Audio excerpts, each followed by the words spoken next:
Institute for IT and vocational training में आपका स्वागत है। आज हम लोग सीखने वाले हैं कि हम किसी पार्टी को कैसे पेमेंट कर सकते हैं, थ्रू बैंक या फिर थ्रू कैश। तो चलिए शुरू करते हैं। शुरू करने से पहले आपको बता दूं, अगर आप चैनल पर नए हो तो चैनल को सब्सक्राइब कीजिए और बेल आइकन को दबाइए ताकि हमारे वीडियो का अपडेट आपको मिल सके। तो चलिए शुरू करते हैं। यहाँ पे टैली ERP9 लास्ट लेक्चर में हम लोग देखा था कि कैसे कुछ सामान को हम लोग परचेस करते हैं। अब परचेस करने के बाद हम उसको पेमेंट कैसे करना है। अभी ये तो ऑलरेडी एक रूल है कि आप कोई भी चीज किसी से परचेस करते हो तो उसका पेमेंट आपको करना ही पड़ता है। तो हम लोग ने लास्ट लेक्चर में यहाँ पे टेबल परचेस किया था, तो अभी उसका हमें पेमेंट देना है। तो पेमेंट देने के लिए हम क्या करेंगे, यहाँ पे अकाउंटिंग वाउचर्स में जाएंगे और अकाउंटिंग वाउचर्स में जाने के बाद यहाँ पे अभी देख सकते हो आप परचेस का यहाँ पे ऑप्शन ओपन हुआ है, परचेस का वाउचर ओपन हुआ है। तो हम लोग क्या करेंगे, यहाँ पे पेमेंट वाउचर्स में जाना है। परचेस तो अभी हम लोग करना नहीं है क्योंकि हम लोग ने ऑलरेडी कर लिया है। अब आप देख सकते हो यहाँ पे वाउचर नंबर 2 लिख दिया क्योंकि नंबर 1 हम लोग ने क्या कर लिया है, प्रोसीड कर लिया है यहाँ पे। अब नंबर 2 जब नेक्स्ट परचेस करेंगे तो नंबर 3, जब उसके बाद नेक्स्ट करेंगे तो नंबर 4 हो जाएगा। तो चलिए देखते हैं पेमेंट करके पेमेंट कैसे होता है यहाँ पे। अब पेमेंट के लिए यहाँ पे आप देख सकते हो फंक्शन की दिया है F5 या फिर माउस से डायरेक्टली इसके ऊपर क्लिक करके भी उसको एक्टिवेट कर सकते हो। तो चलिए शुरू करते हैं। F5 प्रेस करते हैं यहाँ पे और पेमेंट का ऑप्शन ओपन कर देते हैं। अब पेमेंट का ऑप्शन ओपन करते हैं। नंबर 1 यहाँ पे भी सेम एज इट इज वही रूल अप्लाई होता है, सीरियल नंबर वाइज 1 2 3 4 वो बढ़ते रहेगा। देन अनदर ऑप्शन है यहाँ पे 1 अप्रैल, जो इस तारीख को आप पेमेंट कर रहे हो वही डेट यहाँ पे आप दिखा रहा है आपको। देन उसके बाद ऑप्शन देता है यहाँ पे अकाउंट का। अब अकाउंट मीन्स क्या होता है कि आप किस मेथड से उसको पे कर रहे हो, थ्रू कैश में पे कर रहे हो या फिर थ्रू बैंक अकाउंट। मतलब अगर आपके बैंक अकाउंट में पैसा है तो आप बैंक के थ्रू भी पे कर सकते हो, या फिर अगर आपके बिजनेस में या फिर आपके कैश इन हैंड, मतलब आपके हैंड में कुछ पैसे हैं तो आप थ्रू कैश भी पेमेंट कर सकते हो।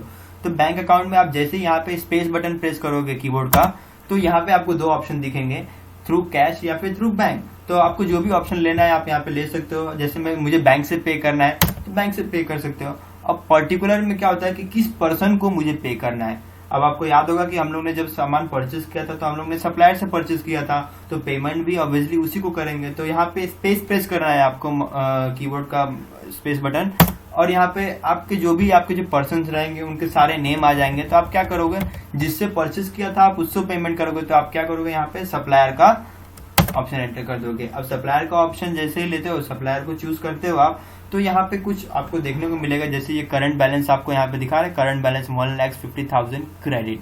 अब क्रेडिट मतलब क्या होगा कि मेरे पास इतने पैसे जाने वाले हैं, और अगर डेबिट में रहेगा ना तो मतलब मेरे पास इतने पैसे आने वाले हैं। तो फिलहाल ये सप्लायर को मुझे इतने पैसे देना है, क्रेडिट बैलेंस दिखा रहा है यहाँ पे 1,50,000। तो मुझे क्या करना है, यहाँ पे वही अमाउंट डालना है, 1,50,000।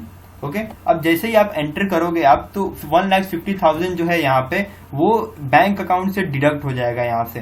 ठीक है, तो बैंक अकाउंट में 1,50,000 क्या हो जाएंगे, कम हो जाएंगे। अब एंटर करो, आप जैसे एंटर करोगे अब क्या करना है आपको, अब कुछ ऑप्शन पूछेगा यहाँ पे अगेंस्ट डिफरेंस। अगेंस्ट मतलब मैंने फर्स्ट टाइम परचेस किया था तो हम क्या कर रहे हैं, उसी के अगेंस्ट क्या कर रहे हैं, पे कर रहे हैं। तो हम लोग को क्या लेना है यहाँ पे, अगेंस्ट डिफरेंस। नंबर 1 वो जो परचेस किया था हम लोग ने 1 अप्रैल को, ये 1.5 लाख का सामान था यहाँ पे, तो उसको लेना है और एंटर करके इसको एक्सेप्ट कर लेना है।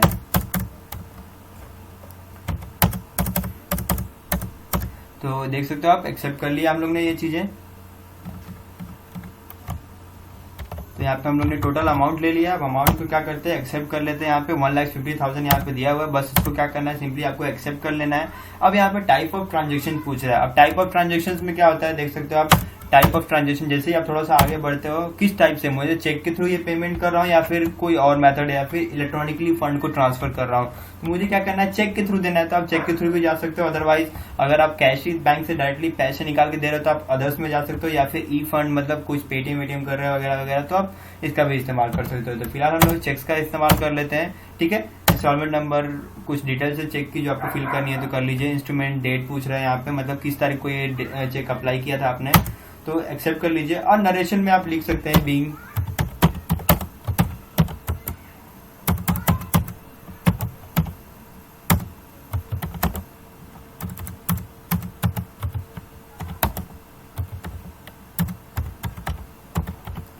पे अमाउंट फॉर फर्नीचर।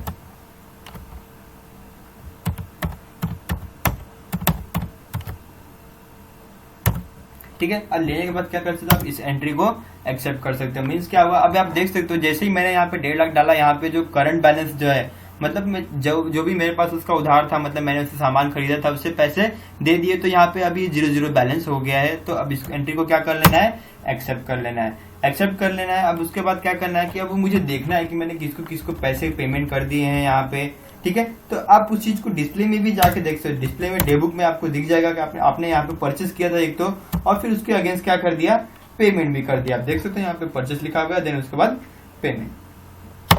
तो उसी चीज को यहाँ पे अगर आप देखना चाहते हो रिसिप्ट एंड पेमेंट्स में भी देख सकते हो। यहाँ पे डिस्प्ले के अंदर जाके रिसिप्ट एंड पेमेंट्स में आपको जाना है, और आप देख सकते हो करंट लायबिलिटीज के अंदर दिखा रहा है यहाँ पे सन्ड्री क्रेडिटर्स लिखा हुआ है। सन्ड्री क्रेडिटर्स को मैंने 1.5 लाख रुपए क्या कर दिया, यहाँ पे पेमेंट कर दिया। एंटर करके आप और डिटेल में जा सकते हो। यहाँ पे 1 अप्रैल का दिखा रहा है यहाँ पे, ठीक है। तो HDFC से क्या किया मैंने, उसको पेमेंट किया वाउचर नंबर 1 और 150।